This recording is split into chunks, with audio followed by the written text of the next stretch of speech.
Welcome to the In My Opinion Show with Ronald Barry Robinson and friends, seen on the internet 24 hours, 7 days a week. To view, go to Flint, Michigan Comcast Cable, Channel 17 every Saturday at 6 and every Wednesday at 8:30.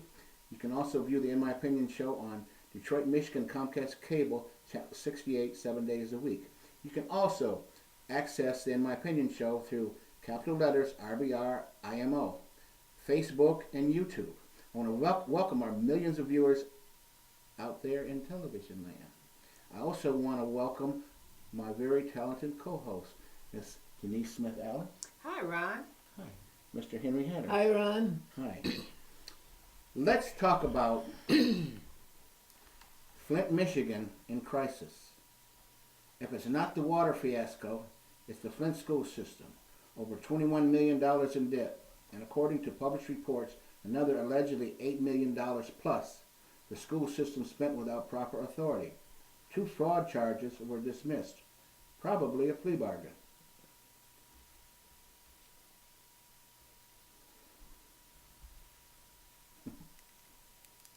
Somebody's ass need to be kicked. That's for sure. And the plea bargain was probably to keep a couple people from going to prison. In other related issues, the system has spent over $400,000 of tax-supported dollars for school suspension. What the hell is going on in the Flint school system? If it's not bad enough, the school system is graduating a dismal 40% of its student body. Maybe that's why its graduation rates are so poor. It's easier to suspend students than it is to graduate them. Henry, what are your thoughts? Well, Ron, you're talking about 2 issues here. First of all, you're talking about the school issue and the city of Flint issues. Which one would you like to have me address first? Either one. You decide. Okay. Let's address the city of Flint problem first.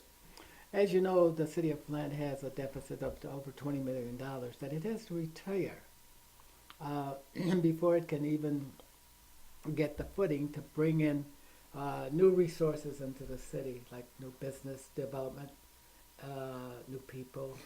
What I was alluding to is the Flint school system. There's $21 million in debt. That is also in deficit. Okay, exactly. And it's for the same reason. And the school system owes, well, you've nailed it down to $20 to $30 million as a deficit. It has to retire this deficit before it can reestablish itself among educating institutions in the state of Michigan. It is most likely to lose that status within the next year. And we're likely to see an emergency manager. But to recover from a $20 million deficit is a very difficult thing to do. When you consider $100,000, that would be the value of about 2 teachers. Now you do the math and figure out how many teachers would you have to retire out of the system to recover the $20 million. And that's not likely to happen. They have closed buildings. They have reduced teachers. They have done as much as they could to provide some kind of immediate relief for the crisis that they face. But that's not enough. So what we need to do is what this results in is rising classroom sizes. A good classroom for a productive education experience should be about 22 to 28 kids. We are seeing in the neighborhood of 30 to 35 kids, and maybe more. Some classrooms have 40 kids in it. That's an impossible situation to improve student performance. And student performance is the key target that most school systems must pursue in order to continue to be provided with dollars from the state of Michigan. And where we go from here, we don't know. I think unless there's some kind of a referendum for the taxpayers in this city to vote in new dollars to supplement the dollars that we're receiving from the state of Michigan, which is about $7,000 per child to run the school system. And yet, many of our school buildings are antiquated, and the kids don't want to be in classrooms. So that makes it difficult for teachers to provide the kind of services that would increase the skills that kids need to move from one grade to another. And that creates a horrendous challenge. And if students are not part of the solution, then we'll probably see no progress at all. And how you make this happen, I don't know. But it takes a lot of discussion from a lot of people who really want to see the school system provide the kind of environment where our students become uh, new, provide new challenges for education, particularly in the Flint schools where the majority of kids are black. And we don't see the kind of enthusiasm for working out of this situation from the student population or from a parental population. And so this challenge remains with us, whether it is from one day to another or from a year to another.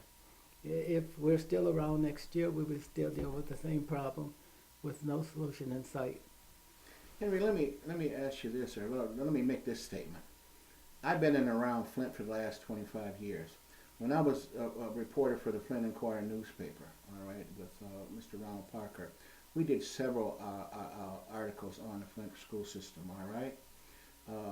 It, they had accounting practices.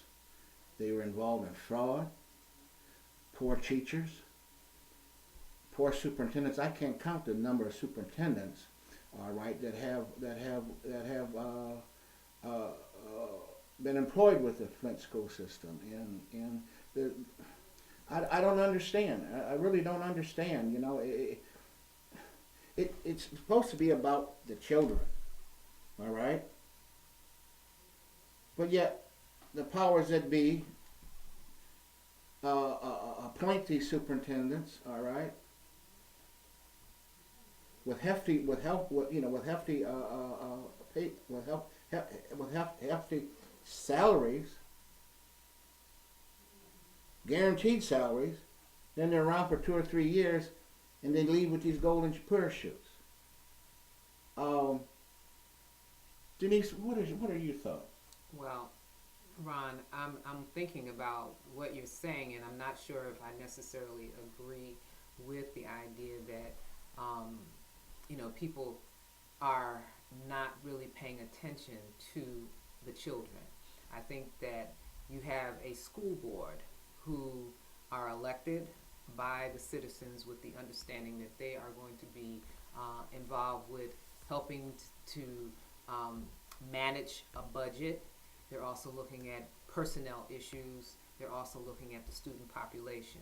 And certainly under the understanding that we have right now that Flint population is dwindling, and we're still trying to deal with the same format or structure, if you will, of how things were 25 years ago, and we just cannot do that. We are in a deficit in a lot of areas, including our school system.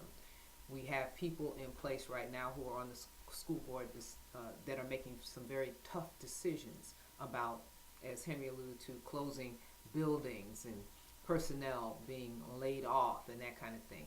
Class sizes certainly will have to take a hit on that because of what's left. I still think it is incumbent upon those parents or guardians or whoever are responsible for the children that are going to school to be actively engaged.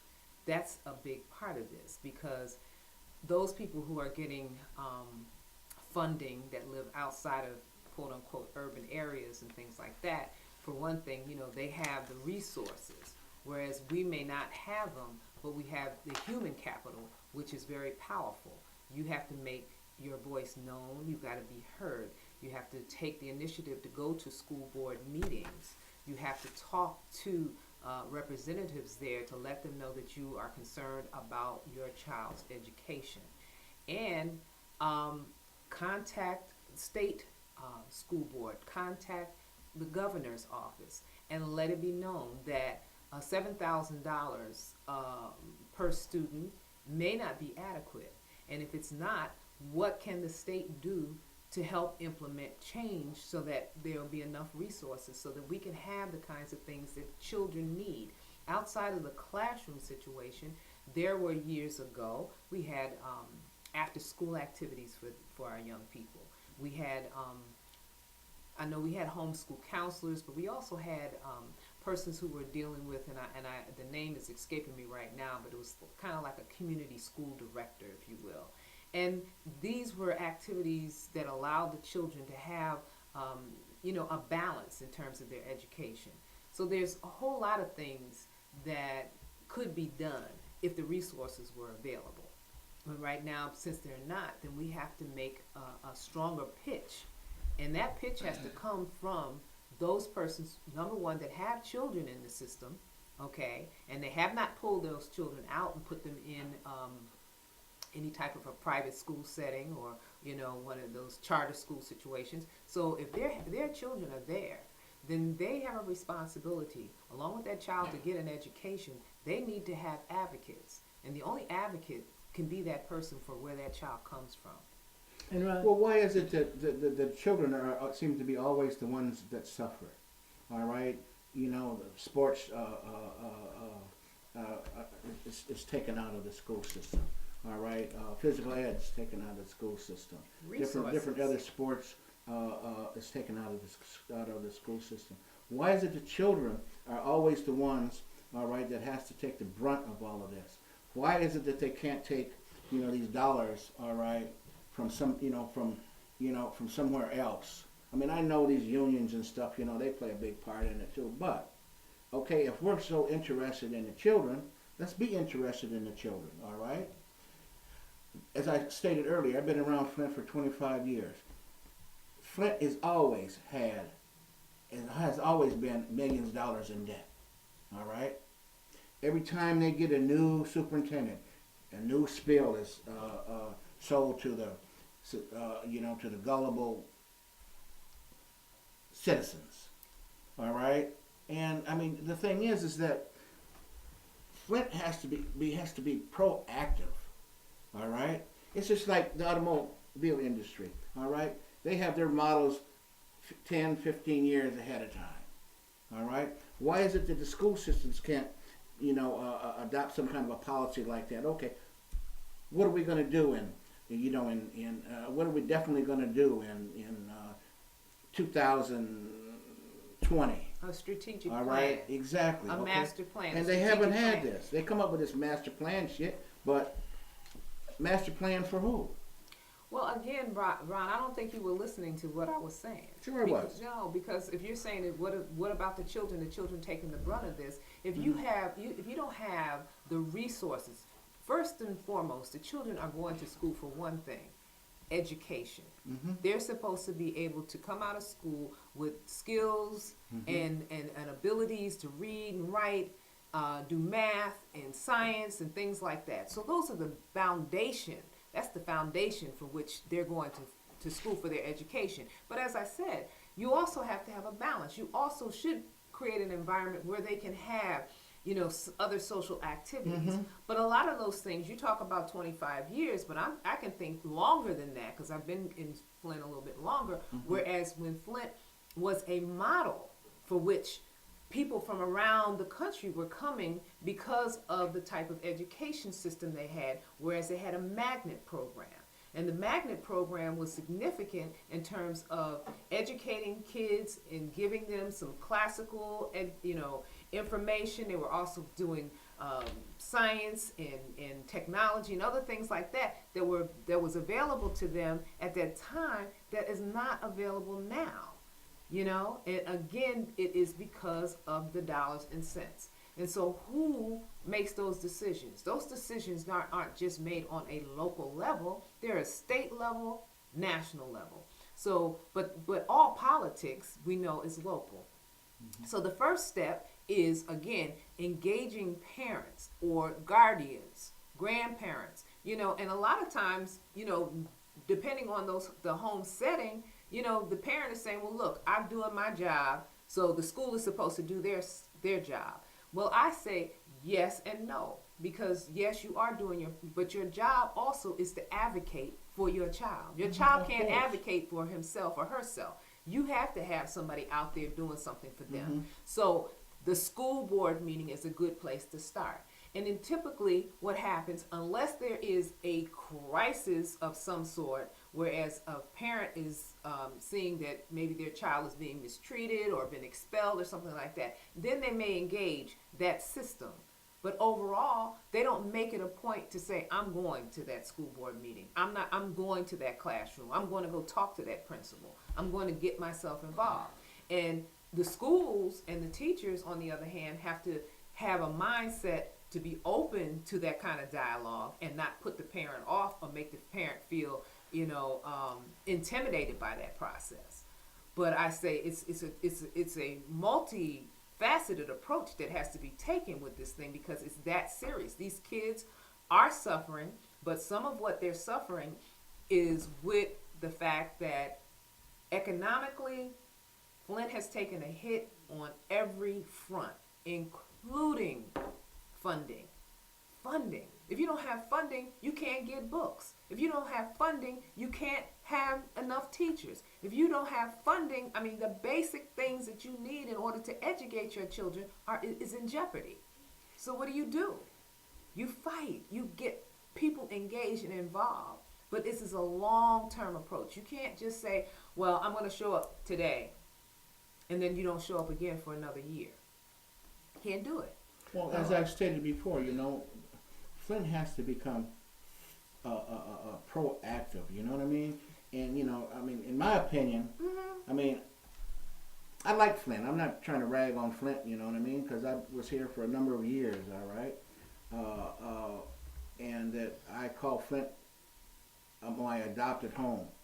All right, and so I want you people out there to know I'm not just necessarily ragging on Flint. All I want is what's best, in my opinion, and voiced by many others, what's best for the city and the children. Okay. Yes, Henry, you were going to say something. Well, I want to follow what Denise has said.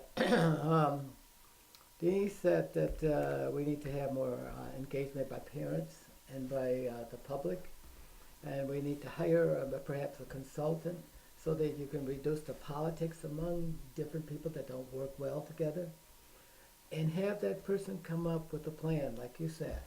What is a plan? What should we look like in 5 years? Mhm. What should our kids be able to do? How in 10 years, where should they be working? Mhm. Stuff like that. We had no such plan. Now, other communities like Clio, Goodrich, and Grand Blanc, they have these plans, but we have nothing here in the city of Flint. We don't. If we do, we don't have the right body of people involved. Those people who have children in the system, people who care about kids, and by themselves, they should know by now that they cannot arrive at this plan. They have to hire a consultant. That removes all of the politics off the table. Then you have input, and then you decide through your conversation, what should your kids be able to do in 5 years? What do you want to be able to see them engage in 10 years? And how should we go about this? Where should we look for the money? What can government do that it's not doing already? Because there are a lot of things out there that you don't know. For example, the only monies that can go into funding schools are monies from the state and from the tax dollars. You cannot go out and borrow money from other sources or raise money and put them into the general fund of the school budget. That's a no-no. You can't do that. So there are a lot of things that we need to have to go into this equation to make it work and viable and applicable. And it has to meet targets that are that people want in the city. I'm very disappointed that we haven't had that. And like you say, the Board of Education is initially responsible. Even if they don't know that, somebody should tell them that. That's a part of their job. If you're going to run for office, the thing about it is that you should be versed already. You know what I mean? On your responsibilities as a as a school board member. Now, most You know people what I go mean? in only with their egos. Yeah, They don't go exactly. in with Exactly. a Name recognition. with- They get voted in, and Yeah. then they get there and they do absolutely nothing. Oh well, I'm on the school board, Well, or, and or then, I'm on city council. Who the hell to do? well, okay, but if perhaps if some are running on their egos, one of the things that they find is that their egos are immediately deflated once they go in Yeah. and reality sets in, because it's work. It is absolute hard work to be sitting in a school board meeting and looking at the agenda and knowing that there are not enough resources. They may be over the top with administrators and things like that.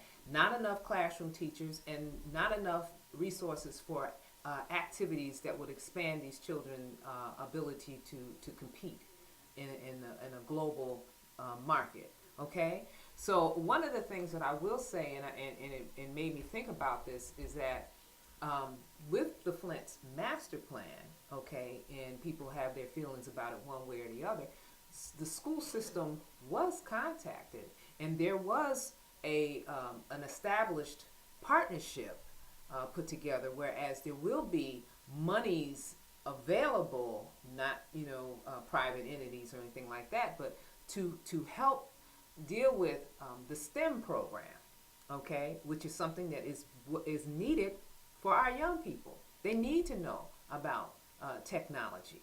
They need to know these things in order to compete in a global, economy, a global market out here. So we have to have our children prepared. So there is something on the horizons, and so it's also incumbent upon us to see what's out there, because we can sit here and we can make assumptions about what's not being done, but before we kind of just go off and say, well, this is it, we need to know, and maybe we could do a little bit more homework about that, because I want to say that no, we are not where we should be at all. Not, there's no question about it. But I think that you just don't want to say Flint has done nothing. I think, and the school board hasn't done anything. I think those people are doing what they can with what they have, okay? And certainly there may be some people, there's some new people who have just got elected. Now they have to have what I call the learning curve. They have to get in there and see what's up, because you can hear about it, you can attend meetings all you want, but now that you're sitting at that table, you're sitting on the other side now. And so you're going to get some information that may not be, available to the public. You see what I'm saying? Let me ask you this question for our viewing audience. What is the purpose of this STEM program? Well, Henry probably could speak better to Yeah, that. STEM is that's a higher order of programming for high schools, and kids have to be better prepared for that. You can't have the mediocre education curriculum that we're following. This STEM program, which stands for science, technology, math, and engineering. So now, just figure out, only did that 900, I understand that Bill Gates attributed $1 billion, is it, to the, I'm not sure. yeah, Ron sent it to us. Now, kids who receive those kind of scholarships are going to do well in the STEM program because they're going to meet all of this criteria. They will have to be well versed in English in the core curriculum. Right. We don't have many kids in our core curriculum that do well Right. because they don't strive to do well. Not that kids are not talented enough to do well, but they just don't do it. Our kids feel privileged. They don't have to do it. We need kids that want to do this. And Bill Gates did the right thing when he offered that $1 billion to our kids for the most talented of us. They will be good at engineering. You have to have lots of math. You have to have chemistry. You have to have geology and biology, and you'll have to have various types of science, and you have to have all of the math through high school, through calculus, and Science, you'll have to have the basic earth sciences and so on and so forth. And technology, you'll have to learn how to read graphics on scales of all kinds so that you can function in that. Try to imagine how many kids can you name that you know personally that can do that, that's going to high school, in the community of Flint or in your own neighborhood. Just try to imagine. Right. We don't target our kids for that. We target our kids for other classes that are easy to, health and basketball and stuff like that, and just getting along in classrooms and doing the best you can. Here's a little bit of history here, a little bit of history there, and don't know who Martin Luther King is. Yeah, But that's we ridiculous. got to yeah. improve this, and you can see what some of the problems Mhm. are, right? Right. And so we got to get our kids ready, and those core curriculums. Core curriculum again Mhm. is math,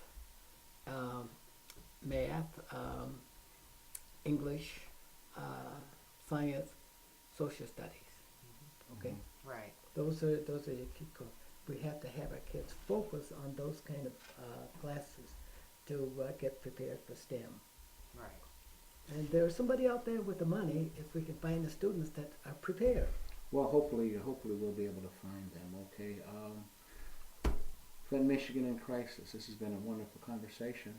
I've learned a lot, but I want to thank our technical staff, my learned co-hosts. This is Ronald Bay Robinson and friends saying, "The In My Opinion Show." Stay focused.